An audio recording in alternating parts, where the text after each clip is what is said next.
2014년 이제 재선하고 나서 네. 2015년, 2016년 이렇게 지내왔죠. 이제 수원이라는 데가 워낙 보수적인 경기도 내에서 가장 대표적인 그런 도시였거든요. 그런데 올해 총선에서 우리 지역이 이제 선거구가 하나 더 늘어서 갑을, 병정, 무까지 있는 5개 국회의원 선거구가 됐습니다. 근데 그 5개 선거구에서 더불어민주당이 다 싹쓸이를 했어요.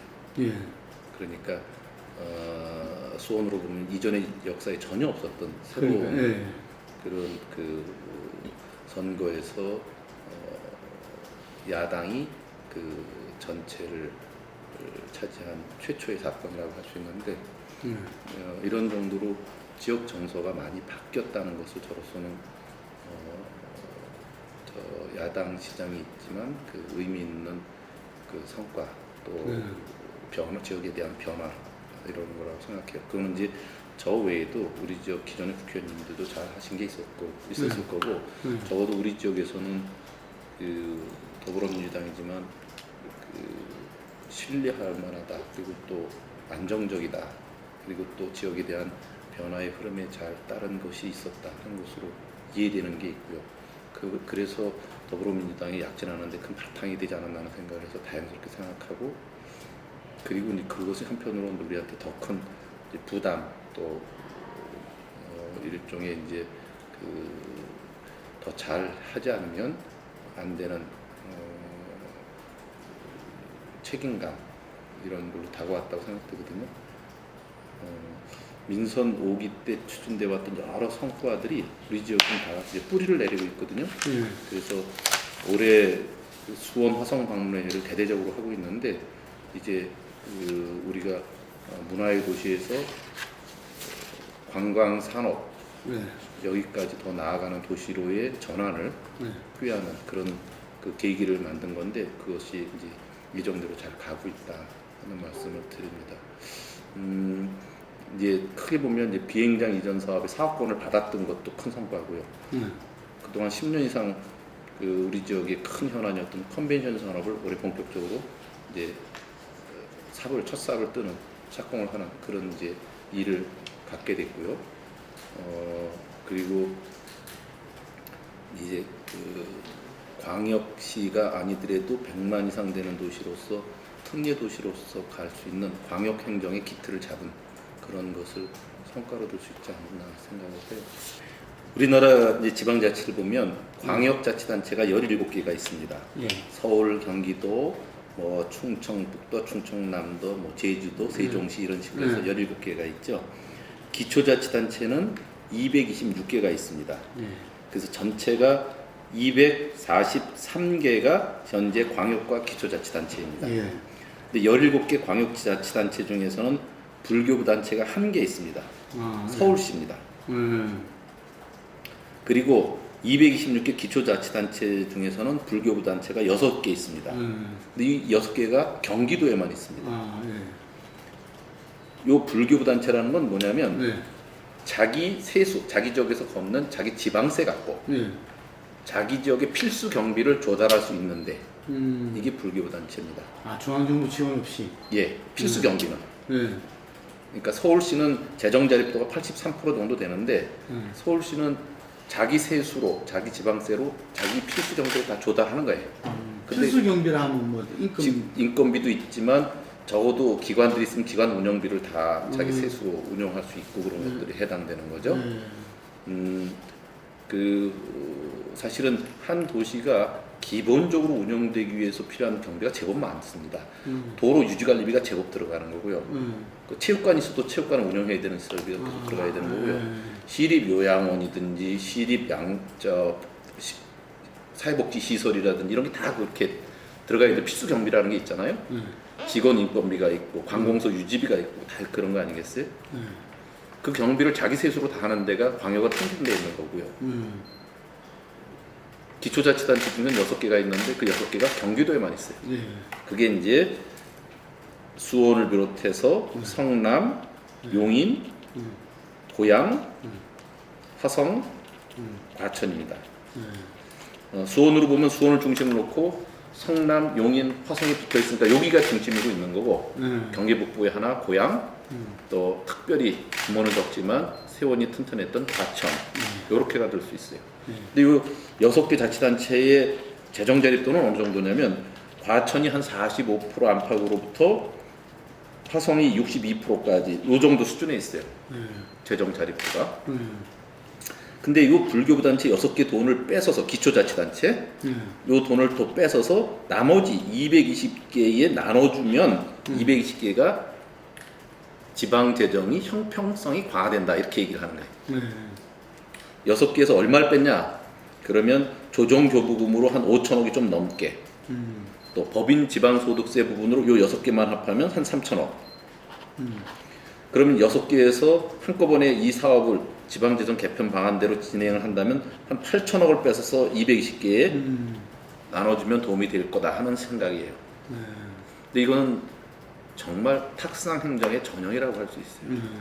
우선 경기도에 6개 있는 기초자치단체 재정 조정교부금이라고 있는데 조정교부금 또 모르시잖아요, 이것도. 그 우리가 경기도 내 기초자치단체들이 부동산 사고팔고 이런 데에 따른 등록세, 취득세 이런 게 있어요.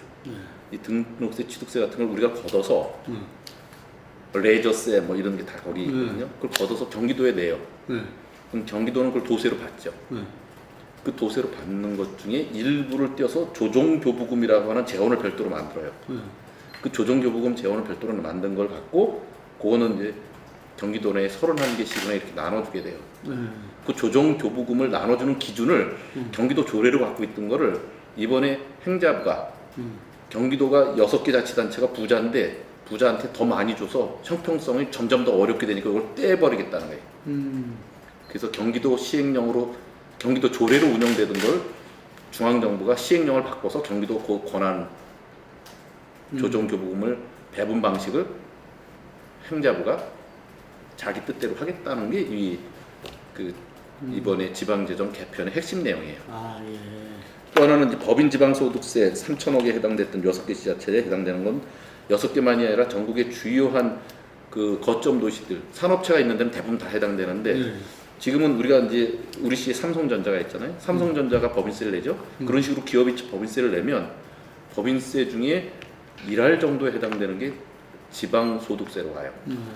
그 1할 정도 오는 것을 거기 기업이 있지만 기업을 유치하기 위해서는 도도 노력했으니까 그걸 일정 부분 떼서 도에서 다른 데로 쓰게 해야 된다는 취지예요. 근데 그게 대부분의 기업체가 있더라도 돈을 많이 낼 수 있는 게 아니기 때문에 이렇게 몫이 크지 않았는데 삼성전자 같은 데가 큰 기업이 그 휴대전화, 스마트폰 같은 게 경기 한참 좋을 때는 제법 오르기도 했어요. 근데 그게 또 경기 안 좋으면 푹 꺼지기도 하죠. 근데 기업체가 있다는 건 그만큼 기업이 있음으로써 공해물질도 나오고 안전시설도 더 투자를 해야 되고 도로도 투자를 해야 되고 그런 게 많아요.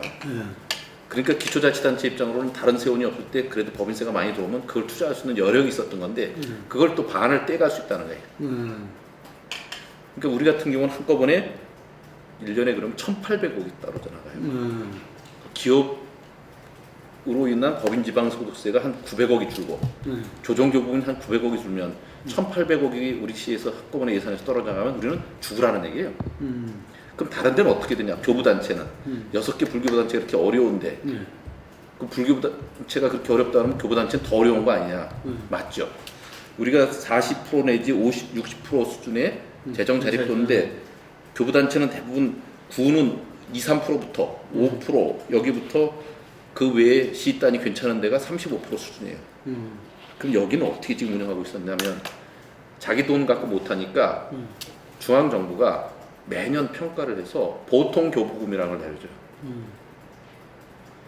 그러니까 5% 재정 자립도라고 망한 데가 아무 데도 없죠. 그거는 보통 교부금을 중앙에서 주기 때문에 가능한 거예요. 그렇게 교부단체 된다는 건 중앙에서 다 통제가 가능한 거예요. 근데 불교부단체는 자기 재원으로 자기 필수 경비를 조달하니까 통제를 하는데 아무래도 자기들 뜻대로만 되진 않죠. 가장 대표적으로 어느 지자체 하나가 늘 앞장서서 중앙정부에 그 중앙정부 못하는 일을 계속 하는 일을 했어요. 그리고서는 이제 그나마 이제 법으로서라도 못하게 하려고 했더니 또 법으로 또 대항하는 일까지 하고 그랬죠. 눈에 가시처럼 보이는 거예요. 네. 전부 다를 조종할 수 있는 교부단체로 만드는 것이 훨씬 편하다고 생각할 수밖에 없죠. 그런 의도가 다 숨어 있지 않나 하는 생각이 이제 정치권의 얘기인데 우리는 이제 공식적으로 행자부가 그런 얘기 하지 않는 한 우리도 그렇게 얘기하지는 않는데 어쨌든 그렇게 해서 우리한테 1,800을 떠간다는 우리는 시행정을 하지 말라는 얘기고 우린 교부단체도 아니기 때문에 별도로 받는 것도 있지 않기 때문에 그래서 교부단체가 되면 이 도대체 한국을 지방자치 한다면서 전부 다 교부단체 만들면 거꾸로 하는 거 아니에요. 이런 문제를 근본적으로 문제제기한 거예요. 우리가 받는 피해도 너무 크니까 그것도 막아야 되고 행자부가 불교부 단체를 더 만들어서 경제적으로 자립할 수 있게 만들어주는 게 근본적인 방향이 돼야지. 이걸 전부 다 그 지자체를 만들어 놓는 게 방향이 돼서는 안 된다. 그리고 당신들이 하는 형평성 강화라는 것도 5% 10% 이렇게 지방재정이 되는 자립도가 되는 지자체들을 원래 약속했던 국세와 지방세의 비율 조정을 통해서 8대2가 아니라 7대3, 6대4로 가면서 여기를 전체적으로 높이는 데 있어야지. 그나마 지자체 안에끼리 여기를 떼서 이리로 가면 하향 평준하잖아 이게. 원칙, 방향, 방법 다 틀린 거예요. 그래서 이것이 지방재정 개편안의 완전히 핵심적인 사안이 됐고 이거 갖고 강력하게 문제제기했는데 처음에 행자부는 6개 불교부 단체 대 220개 교부 단체면 갈라치기 하면 당연히 여론몰이로라도 덮어갈 수 있을 줄 알았는데 6개 지자체가 경기도에 있는 게 이거 500만 도시예요. 충남북 대전보다 많아요. 그렇잖아요. 이 수를 아주 우습게 본 거예요. 그게 행자부의 아주 단순한 발상인 거예요. 그러니까 기초자치단체는 얼마든지 그 일종의 자기들 마음대로 통제가 가능할 거라고 봤는데 그렇지 않은 자치단체예요. 또 개성 강한 자치단체. 그 행자부가 처음에 6대 220으로 갈라치기 하면서 그 분위기를 만들었고 또 자치단체장 중에는 다분히 그런 심리가 있습니다. 우리는 재정자립도가 10% 20%인데 너네는 그래도 50%면 그러니까 맨날 뭐 한다고 떠드는 거 아니냐. 그동안 얄밉기도 했는데 이런 생각도 들 수도 있다고 생각돼요. 근데 그래도 그분들도 다 이건 본질적으로 근본적인 문제 해결 방식이 아니라는 걸 다 알아요. 그리고 언론에서도 전문가는 다 그렇게 이야기를 해요. 그러니까, 그 대신 이제 행자부가 주는 자료만 갖고 양산에는 그야말로 몇 개 신문의 논조만 그렇게 나갈 뿐이지 기본적으로 이 사안의 핵심을 보는 사람은 이건 근본적으로 행자부가 잘못했다는 걸 다 얘기해요. 자치단체장이 쭉 광화문에 앉아서 농성하는 거는 모양새도 아니고 국민들에게 설득하기도 어렵다는 생각을 저는 했어요. 그래서 한 사람은 단식 농성을 하더라도 그것은 총체적으로 우리 문제를 풀어가는 방향으로 그 해법을 찾아야 된다는 생각 갖고 이 문제에 대해서 거점이 되는 도시들의 자치단체장들은 어떤 생각을 갖고 있는지 특히나 근본적인 해법은 지방재정을 확충하는 방향으로 있어야 되는 건데 그 6개 거를 뺏어다가 나눠주는 데 있나 근본적인 대안에 대해서 같이 그렇죠. 협의를 하자고 하는 취지로 거점 도시들을 돌았어요. 그 광역자치단체장으로는 충남의 안희정 지사, 대구의 권영진 시장 만났어요. 그리고 기초자치단체장으로서는 창원의 안상수 시장을 포함해서 여야를 가리지 않고 다 만났어요. 거점이 되는 데는 대부분 다 갔습니다. 충청도에는 천안, 전라도에는 전주, 경상도에는 그 창원을 포함해서 경주, 포항, 그리고 충청도의 충북에는 충주. 제가 강원도를 못 갔는데 강원도에 그 당시에 최문수 지사님이 해외 출장 갔어요. 그래서 대부분 17개를 직접 가서 만났고 대여섯 군데를 제가 직접 통화를 하면서 긴밀한 얘기를 했어요. 한 달 걸렸습니까? 아니요. 그 열흘 중에 다 끝냈습니다. 열흘 중에? 네, 그래서 제가 그때 탈이 났어요. 하여튼 하루에 서너 군데씩 다 다닌 겁니다. 그랬는데 그분들의 이구동성은 이 갈라치기 방식, 특히나 지방끼리 그 뺏기는 식의 방식은 누구에게도 도움되지 않는다. 그리고 그건 본질의 문제 해결이 아니다. 정부가 약속했던 그 4조 7천억이라는 게 있어요. 그동안 이제 복지 사업에 대한 그 지방비 전가시킨 게 있어요. 이를테면 그 기초연금 뭐 저 국가가 50%일 테니까 50%는 광역과 기초가 나눠서 내라 뭐 이런 식이잖아요. 예. 그 또 뭐 무상고용 하면 뭐 또 70% 낼 테니까 30%는 니네가 내라 뭐 이런 식이고 그렇게 해서 지방자치단체는 가만히 있다가 중앙정부의 자기 공약을 지키는다 우리한테 덤태기로 지방비를 지출하게 된 게 다른 방법 다 중앙정부가 보존해 줬는데도 덜 됐다고 하는 것이 대통령 소속 지방자치발전위원회에서 2013년에 나온 게 4조 7천억이에요. 거기서 인정한 거네요. 그렇죠. 그래서 그것 때문에 지방 소비세도 인상시켜야 되고 교부율도 인상시켜야 되고 지방세 감면도 일부 조정을 해야 된다는 것이 그동안 약속이었어요. 근데 그런 걸 안 하고 불과 6개 있는 데서 이렇게 얼마를 띄어서 나눠준다고 근본적으로 배법이 되지 않는다. 그리고 이건 지방 행정부가 너무 꼼수다. 이런 것이 이구동성. 그래서 앞으로는 몇 가지가 꼭 모아지는데 지방재정 확충을 위해서 중앙정부가 지켜야 될 애초에 부족분에 대한 약속을 지켜라. 또 지방자치단체들의 재정 여건을 근본적으로 개선시킬 수 있는 로드맵이 필요하다. 또 하나 지방자치단체에 이렇게 영향을 미칠 수 있는 재정에 영향을 미칠 수 있는 그 정책의 변화 때는 변경 때는 이해 당사자하고 협의를 해라. 이번에 4월 22일 날 우리는 자다가 그냥 하루 아침에 철퇴 맞은 거거든요.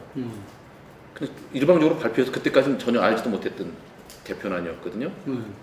또 하나는 지금 30조가 넘는 돈을 행자부가 교부단체들에게 나눠주는 교부세거든요. 보통 교부금인데 이 교부금을 이제 투명하게 해라. 지금도 조정교부금이 일부 줄어드는 데를 가서는 다른 방법으로 지원해 줄 테니까 찬성하시오. 이런 식으로 다 회유하고 다녔다고요. 예. 그러니까 이게 자기들 쌈짓돈처럼 쓰는 거예요. 이런 일을 해서는 안 된다.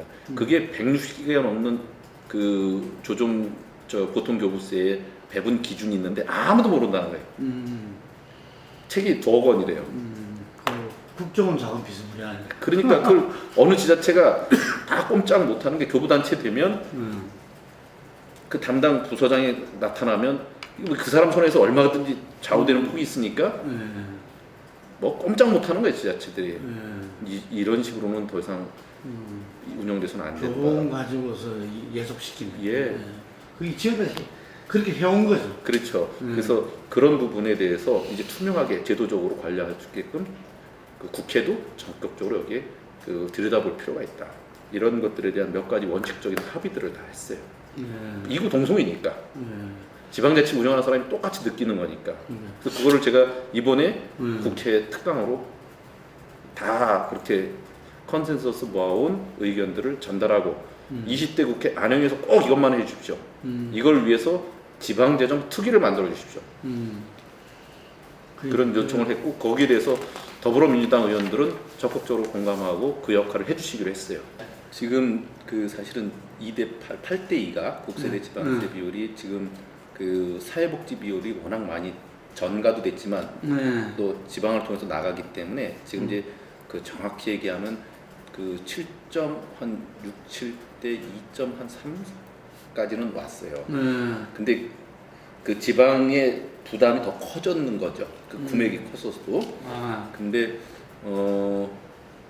지방에 부담해야 될 것을 중앙이 일부 주기도 했는데 그만큼 다 주질 않은 거예요. 앞으로 저는 로드맵으로 적어도 20대 국회 내에서는 7대 3까지는 가자. 그리고 21대 국회에서는 6대 4까지 가자. 이런 식의 국세대 지방세에 대한 그 로드맵, 비율 조정 이것이 꼭 필요하다고 봐요.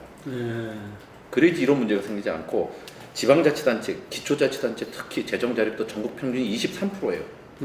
적어도 20대 국회는 한 26~27%까지라도 올리겠다. 또 21대 다음 때는 뭐 30%대까지는 가보자. 뭐 이게 있어야지 지방자치단체들이 되는 거 아니겠어요? 지방자치가 실시된 20년 동안 50%가 23%가 된 거예요. 지방자치가 그러니까 재정적으로는 거꾸로 한 거예요. 그리고 지방의 세원에 대한 근본적인 틀을 바꿔야 돼요. 지금은 수직적 분배 방식이에요. 중앙이 갖고서 그걸 나눠주는 식이에요. 이제 지방세를 다 거두면 지방자치단체 안에서 전체를 균형을 잡는 것을 다시 할 필요가 있어요. 그게 이제 선진국형인데 독일 같은 데가 그렇게 해요. 기업이 많아서 돈을 많이 걷는 데도 있고 덜 걷는 데도 있잖아요. 이걸 폭을 그 안에서 조정 기능을 갖는 거예요. 우리는 그 조정 기능을 가질 수도 없을 만큼 워낙 적기 때문에 이 재원 갖고는 못해요. 근데 이제 그것은 이제 국세의 지방세 이양을 통하면서 같이 하면 되거든요.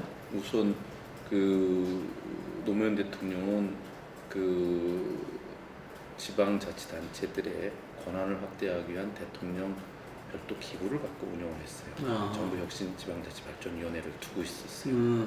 그래서 제주특별자치도도 만들고 그런 게 다 그때 나온 성과들이고 지방으로서 많은 권한 이양을 시켰어요. 근데 재원이 그만큼 못 따라간 게 좀 아쉬워요.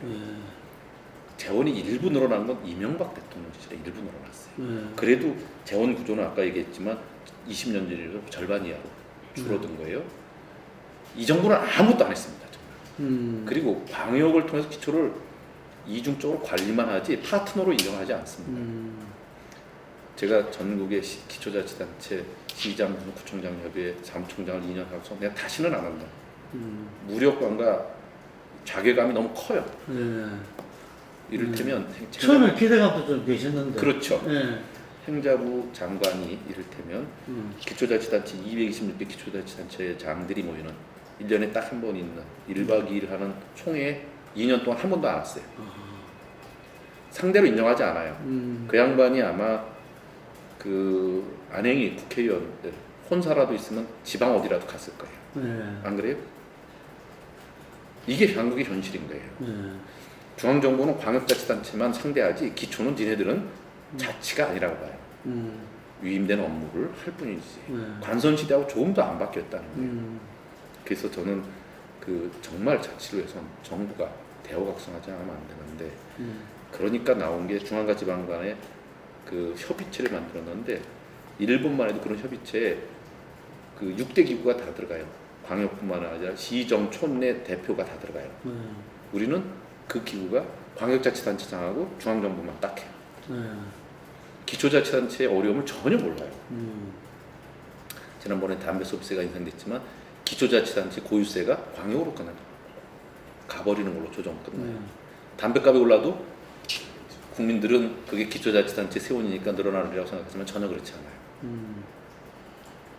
지금 중앙정부가 많은 부분을 재원을 지방정부로 내려준 것도 있지만 그건 광역에서 멈춰 있어요.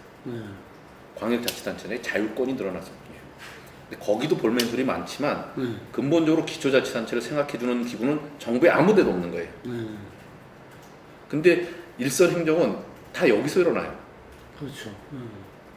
그리고 기초자치단체는 민선 5기 때부터 완전히 질적으로 바뀌어 있어요. 핵심적인 자치단체장들을 정책의 선도성을 갖고 이끌고 있는 자치단체장이 전국에 수십 명이 돼요 이제.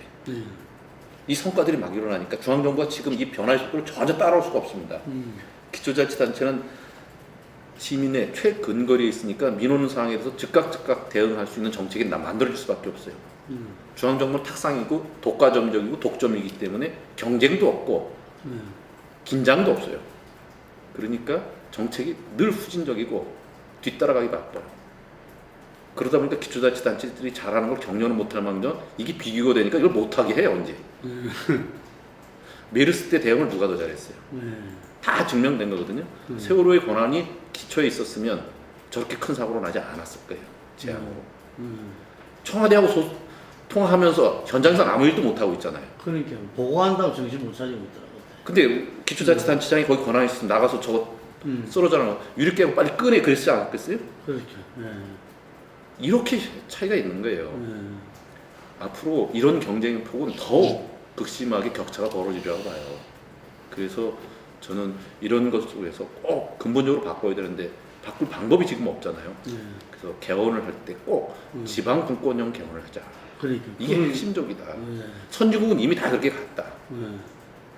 우리는 지역의 경쟁력을 통해서 지방의 경쟁력을 통해서 국가 경쟁력을 키우는 일은 전혀 원천적으로 막고 있는 것을 풀어줘야 된다. 지금 분권형 개헌 얘기예요. 대통령 권한을 어떻게 분산시키냐, 그 4년 중임제로 하느냐 이런 데 관심이 있죠.